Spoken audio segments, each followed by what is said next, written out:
Hello there, do you ever have this problem with your Dell Support Assist, and if it got you upset, then don't worry and follow these steps. First, go to Task Manager and type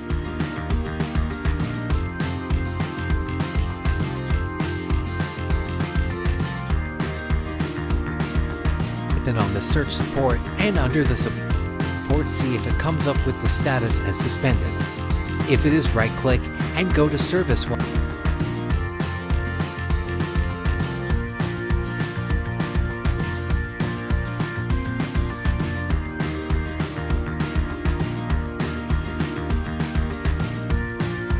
Once you're in service, go down to Dell Management, then click on this.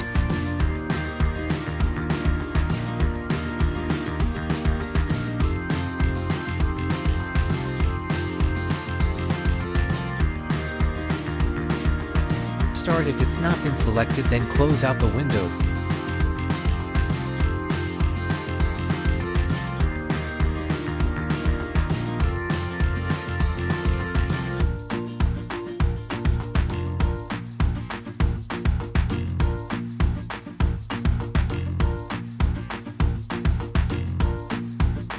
And then relaunch the Dell Support Assist, and of any time it shows that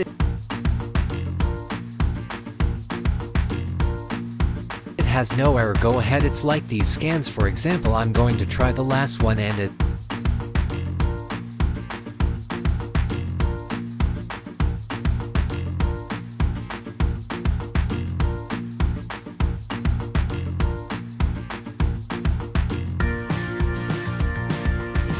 you can see it works this way, and there you go. Now tell me this isn't that deserves a subscribe and a follow. Thank you.